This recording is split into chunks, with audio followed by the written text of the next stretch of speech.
alam ko, ano to eh, yung election day, tulad na sinabi ni Kapita Baby eh. Nakukulit pa ako, hindi na. Pero bago ang lahat, happy birthday sa napakaganda ngayon. Talo po ko ngayon. Siya po yung, kami po, nagsusula sa isang samahan, Kabataang Barangay, nilikha ni Kapitana Baby, yan yun. Kaya kami nag-alapit. Noong kami mga kabataan, biskotso lang, okay na sa aming dalawa. Ano sabi nga natin? Biskotso, pampaalis ng pacho.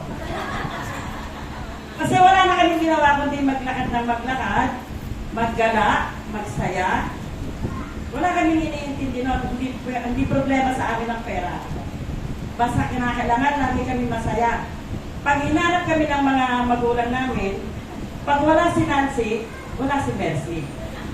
Pag wala si Mercy, wala si Nancy. Ganyan. Ultimo nga yung paglalaban niya eh.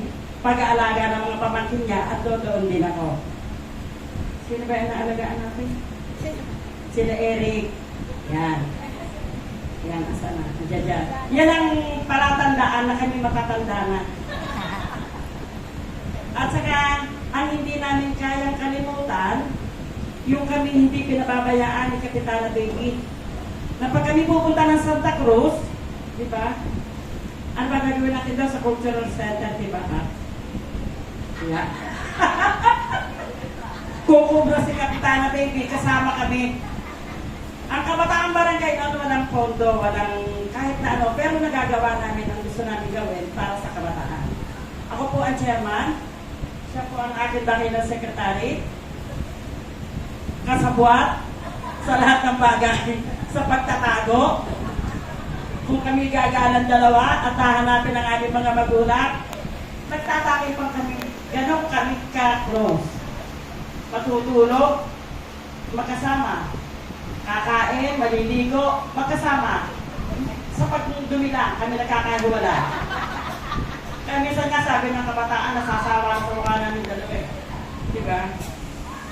O ganun pa man, eto nakain ngayon si Chita mag-am namin. Pero ba't tumahalag kami? Hindi ka. Sabi nga niya, magkapatid kami, hindi man sa dugo, pero sa aming pinagsamahan, talagang tunay kami magkapatid. Halimbawa, may problema ako, kalimutan naman ako may problema eh. Ang doon si Chi, tatakbo ako sa kanya, hindi pera, kundi daing ng puso. Alam niya yan. Ano man ang narating ko, ano man ang sinapit ko, ano man ang amin, kung ano man ang ako ngayon, si Chi ang takbuhan ko. Wala akong ibang takbuhan. Hindi man kami nagsasama, hindi man kami nagsasama sa mga lakaran, sa mga outing, pero batid, alam namin na ang puso namin nag-uusap pagdating sa mga problema. Kami yung magkasama. Pasensya na, medyo emotional na. Hindi na kami makikita magkasama lagi, pero ang mga puso namin kami magkasama hanggang sa uli. Happy birthday, my dearest. Oh, thank you so much, Ma'am Nancy Carranza. There you have it. Thank you so much, Ma'am Nancy. And this time around, let's call on naman her pamangkin, Miss Blessy Baldonado.